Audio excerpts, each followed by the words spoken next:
بسم اللہ الرحمن الرحیم۔ السلام علیکم ورحمۃ اللہ وبرکاتہ۔ عزیز طلباء، آج سے ہم درسی کتاب کا آغاز کریں گے۔ نمونے کے طور پر آپ یہ کتاب دیکھ رہے ہیں، تمام بچوں کے پاس یہ کتاب موجود ہو۔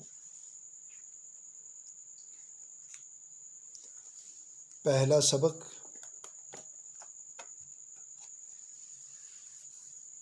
نظم حمد۔ حمد کا لغوی معنی مطلقاً اللہ تعالیٰ کی تعریف۔ حمد اس نظم کو کہتے ہیں جس میں اللہ تعالیٰ کی تعریف بیان کی جائے۔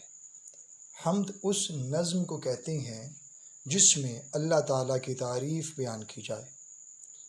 بیٹا، نظم ہیئت کے اعتبار سے خماسی ہے، یعنی اس کا ایک بند 5 مصرعوں پر مشتمل ہے، اور جو 4 مصرعوں پر مشتمل بند ہوگا اسے کہا جائے گا رباعی، جو 3 مصرعوں پر مشتمل بند ہوگا اسے کہا جائے گا ثلاثی۔ تو یہ آپ نے ذہن میں رکھنا ہے، ہیئت کے اعتبار سے یہ نظم خماسی ہے۔ سب سے پہلے ہم اس نظم کی بلند خوانی کریں گے ترنم کے ساتھ، آپ بھی میرے ساتھ پڑھیے گا۔ ہے ہمیشہ میری خدا پہ نظر، رات ہو دن ہو شام ہو کہ سحر، نہ اجالے میں ہے کسی کا ڈر، نہ اندھیرے میں کوئی خوف و خطر، کیونکہ میرا خدا ہے میرے ساتھ، شام کا وقت یا سویرا ہو، چاندنی ہو کہ گھپ اندھیرا ہو، مہن آندھی نے مجھ کو گھیرا ہو، لیک پر ہول دل نہ میرا ہو، کیونکہ میرا خدا ہے میرے ساتھ۔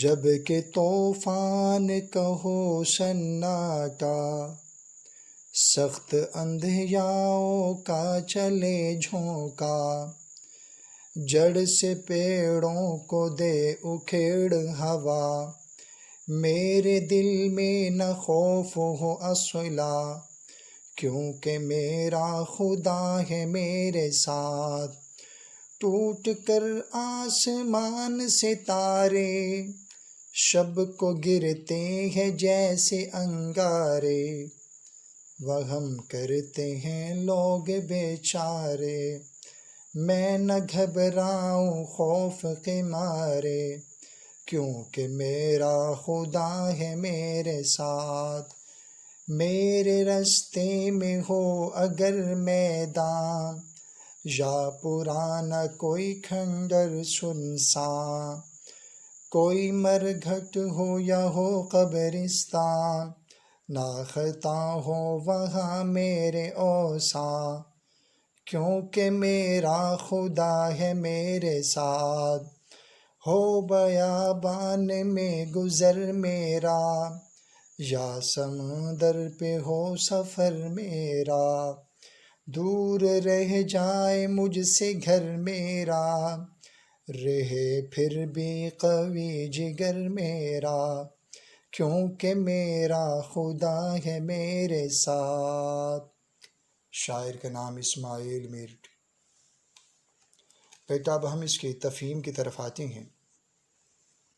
سب سے پہلا بند ہے ہمیشہ میری خدا پہ نظر، رات ہو دن ہو شام ہو کہ سحر، نہ اجالے میں ہے کسی کا ڈر، نہ اندھیرے میں کوئی خوف و خطر، کیونکہ میرا خدا ہے میرے ساتھ۔ بیٹا، اس میں مشکل الفاظ کے معانی، دوسرے مصرعے میں سحر صبح، اجالے روشنی، ڈر خوف۔ بیٹا، اس بند میں شاعر یہ بتانا چاہتے ہیں، کوئی بھی لمحہ میرا ایسا نہیں گزرتا کہ اس میں اللہ تعالیٰ کی یاد سے غافل ہو جاؤں۔ ہر وقت اللہ تعالیٰ کی یاد میں مشغول رہتا ہوں، اسی وجہ سے مجھے دن کی روشنی میں اور رات کی تاریکی میں کوئی خوف محسوس نہیں ہوتا۔ شام کا وقت یا سویرا ہو، چاندنی ہو کہ گھپ اندھیرا ہو، میہ نے آندھی نے مجھ کو گھیرا ہو، لیک پرہول دل نہ میرا ہو۔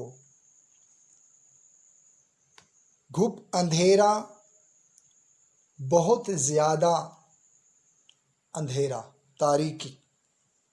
میہ بارش، گھیرا احاطہ، لیک لیکن کا مخفف، پرہول ڈراؤنا۔ اس بند میں شاعر یہ بتانا چاہتے ہیں کہ بہت زیادہ اندھیرا چھا جائے یا بہت زیادہ روشنی ہو جائے، بارش، تیز آندھی مجھے گھیرے میں لے لے، ان تمام پریشانیوں کے باوجود میں کسی بھی خوف میں مبتلا نہیں ہوتا، کیوں کہ میرا خدا ہر وقت میرے ساتھ ہے۔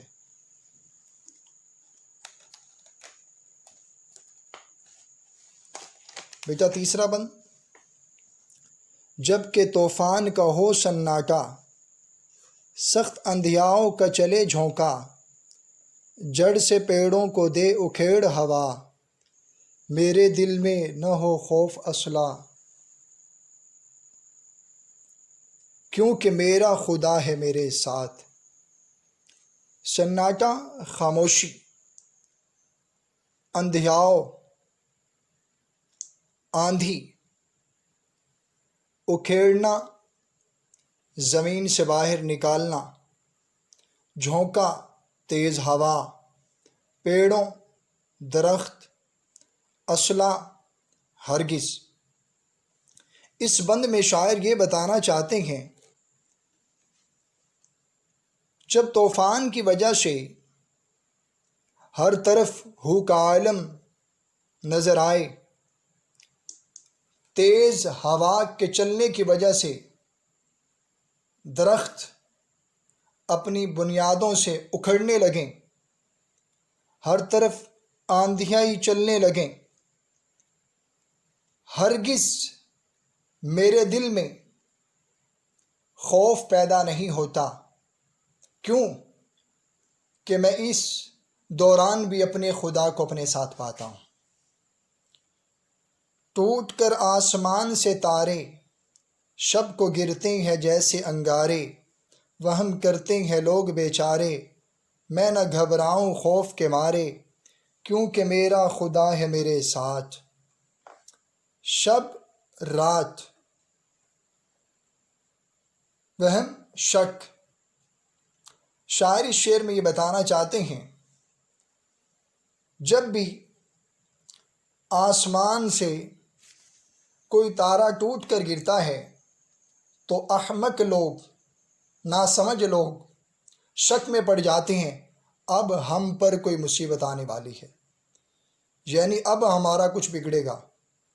لیکن شاعر اپنا تخیل پیش کرتے ہوئے کہتا ہے میں لوگوں کے شکوک و شبہات کی وجہ سے پریشان نہیں ہوتا، کیوں میں اپنے خدا کو اپنا محافظ ہر وقت پاتا ہوں۔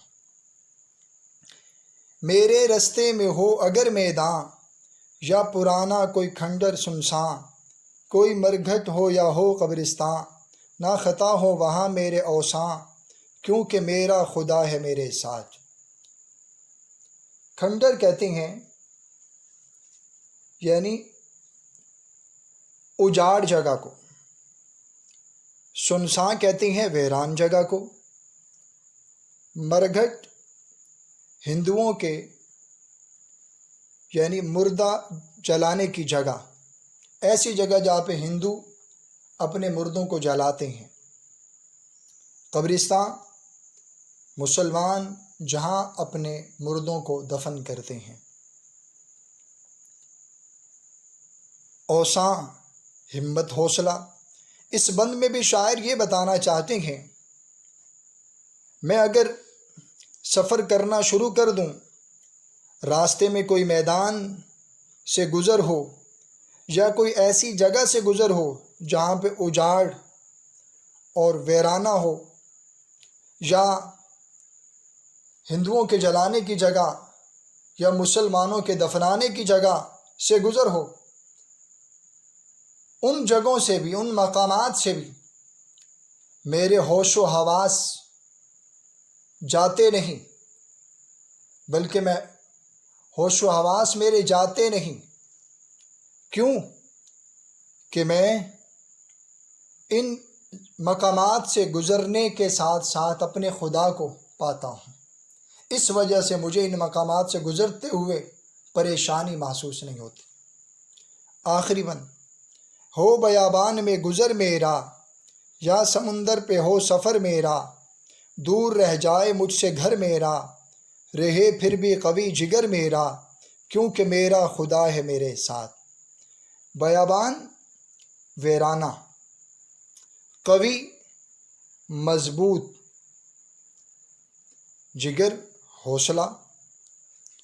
شاعر اس بند میں یہ بتانا چاہتے ہیں، اگر میں سفر میں ہوں اور میرا سفر کسی ویران جگہ سے ہو، یا سمندر میں بحری جہاز کے ذریعے، کشتی کے ذریعے سفر شروع کر دوں اور گھر سے بہت دور چلا جاؤں، تو مجھے کوئی پریشانی محسوس نہیں ہوتی۔ گھر سے دور رہ کر بھی میرا حوصلہ جمع رہتا ہے۔ کیوں؟ میں ہر قدم پر اپنے خالق کو اپنا محافظ پاتا ہوں۔ بیٹا، یہ تھی اس نظم کی تفہیم۔ اب تمام بچے اس نظم کی ایک مرتبہ گھر میں ترنم کے ساتھ بلند خوانی کیجیے، جیسے آپ نے ابھی میرے ساتھ پڑھا۔ گھر میں انفرادی طور پر بھی بیٹا اس کی بلند خوانی کیجیے۔ دوسرا، مشکل الفاظ کے معنی آپ کو بیٹا بتائے گئے، لیکن جو رہ گئے، آپ نے ان مشکل الفاظ کے معانی کے لیے فیروز اللغات کا استعمال کرنا ہے۔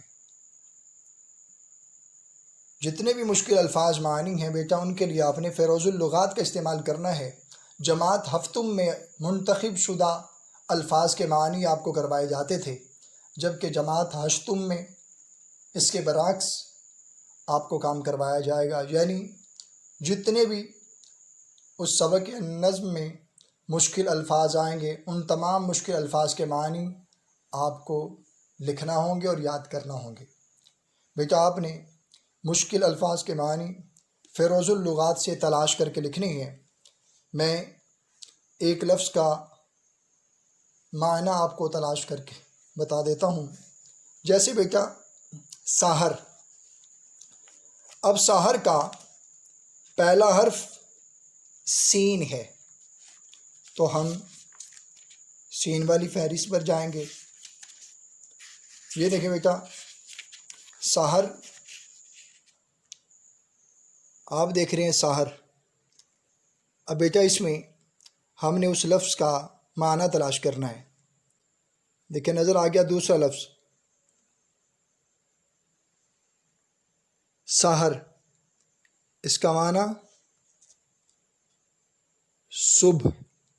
تو بیٹا آپ نے اس طریقے کے مطابق مشکل الفاظ کے معنی فیروز اللغات سے تلاش کرنے ہیں۔ اور یہ بھی ذہن میں رکھ لیں، فیروز اللغات کا بڑا فائدہ ہے۔ ایک تو فائدہ مشکل الفاظ کے معنی، دوسرا فائدہ آپ یہ بھی جان سکتے ہیں اس لفظ کا تعلق کس زبان سے ہے، تیسرا یہ بھی جان سکتے ہیں یہ لفظ مذکر ہے یا کہ مؤنث۔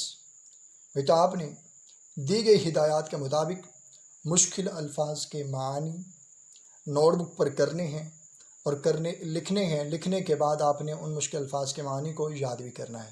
السلام علیکم ورحمۃ اللہ وبرکاتہ۔